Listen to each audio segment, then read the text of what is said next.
On Election Day Eve, a roundup of current cyber tensions, especially between the U.S. and Russia. Influence operations for sure, disruption possibly, vote manipulation maybe, but probably not.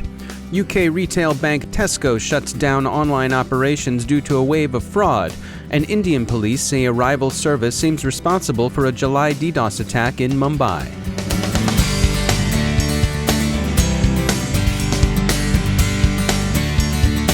Time to take a moment to tell you about our sponsor, CyberSec Jobs. If you're an information security professional seeking your next career or your first career, check out cybersecjobs.com and find your future. CyberSec Jobs is a veteran-owned career site and job fair company for information security professionals and students. If you're a job seeker, you can create a profile, upload your resume, and search and apply for thousands of jobs. And if you're a recruiter, it's great for you too. If you're looking to source information security professionals, you should contact CyberSec Jobs about their flexible recruitment packages designed to meet your needs. To learn more, visit cybersecjobs.com. That's cybersecjobs.com. And we thank CyberSec Jobs for sponsoring our show.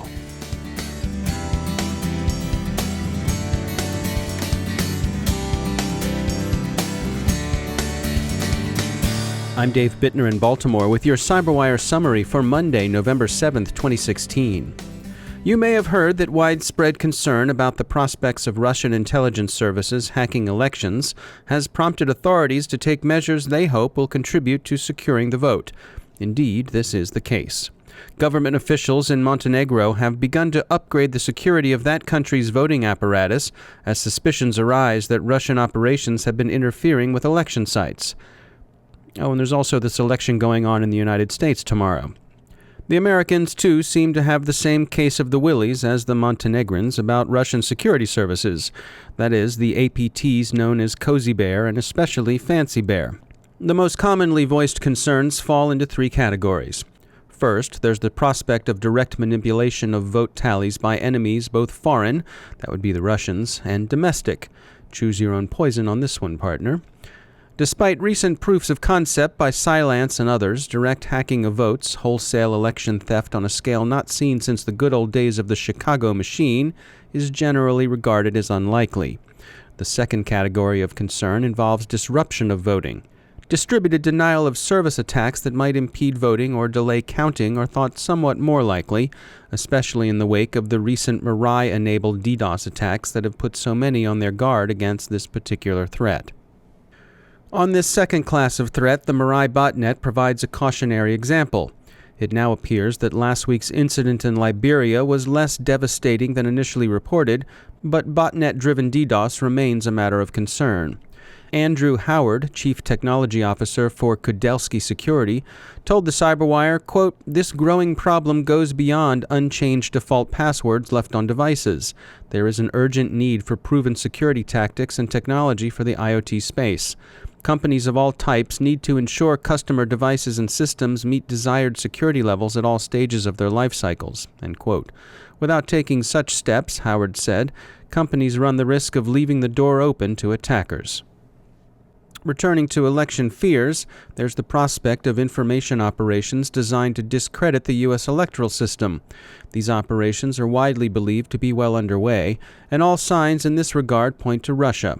Guccifer 2.0, the shadowy gadfly of the Democratic National Committee, who's generally regarded as a sock puppet for probably the GRU, has called upon his fellow hacktivists to monitor the U.S. elections. And we repeat, it's unlikely in the extreme that Guccifer 2.0 is a hacktivist along the lines of Guccifer 1.0. The call for monitoring carries a special sting for American targets, since good government election monitoring abroad has long been a traditional staple of U.S. public diplomacy. Guccifer 2.0, by the way, isn't the only nominal hacktivist out there doxing world leaders. Ukrainian hackers have released documents from a second email account linked to Putin aide Vladislav Surkov, the same guy Mr. Putin says doesn't even use email. Like earlier leaks, they purport to show aggressive Russian designs against Ukraine. WikiLeaks released another tranche of leaked emails over the weekend. They continue to be more of the bad-looking stuff that's emerged from the Democratic National Committee and Clinton campaign accounts. WikiLeaks itself claimed it experienced a DDoS attack shortly after it released the latest set of emails, but the site appeared to be up and functioning as of this morning. Twitter also experienced an outage earlier today, but that appears to have been an engineering error and not an attack, despite the initial paranoid reactions across the internet. And the FBI over the weekend announced that it's looking through Anthony Weiner's laptop, his laptop computer that is, and not so far found anything that would lead it to recommend indicting Hillary Clinton for mishandling classified information.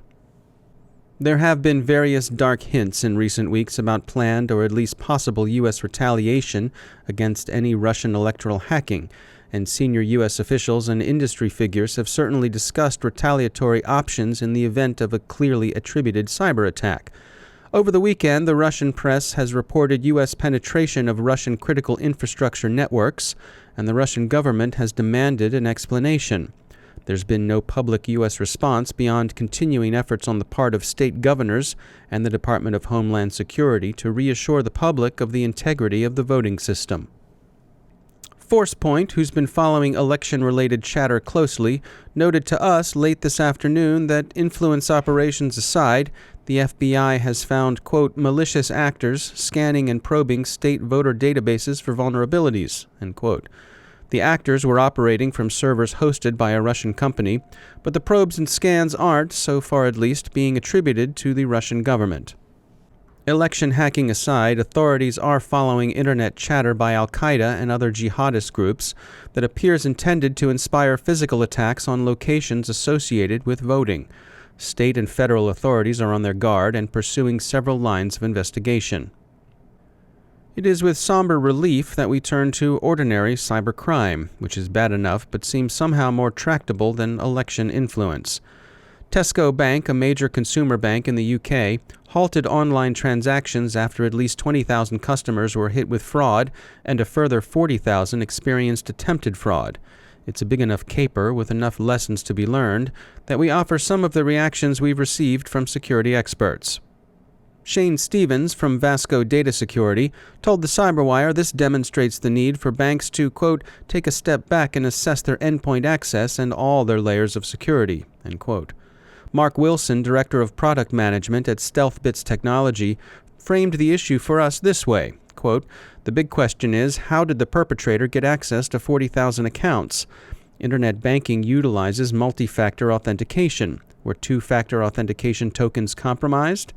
If so, that could cast a shadow across the whole online banking and finance sector, end quote. He also noted that Tesco isn't just a retail bank.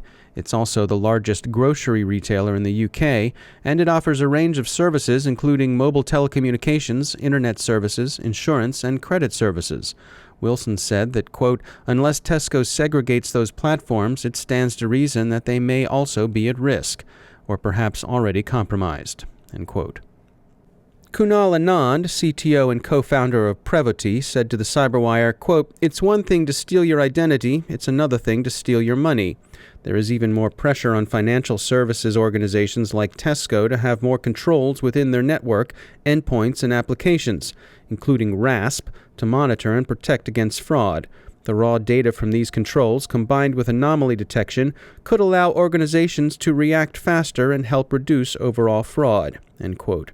He thinks Tesco has some investigation and remediation left to do.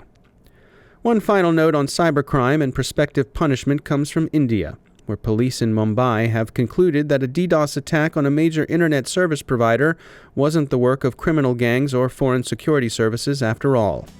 It seems instead a rival ISP mounted the attack. That rival is so far unnamed, but stay tuned.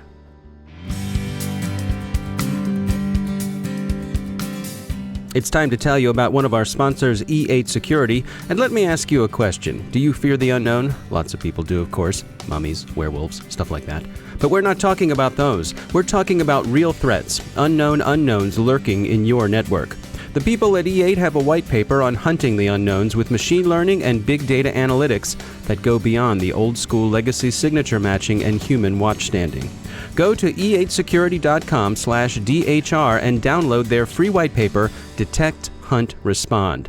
It describes a fresh approach to the old problem of recognizing and containing a threat no one has ever seen before. The known unknowns, like Plan 9 from outer space and the creature from the Black Lagoon, they're nothing compared to the unknown unknowns out there in the wild. See what E8's got to say about them. e8security.com/DHR and download that white paper. And we thank E8 for sponsoring our show.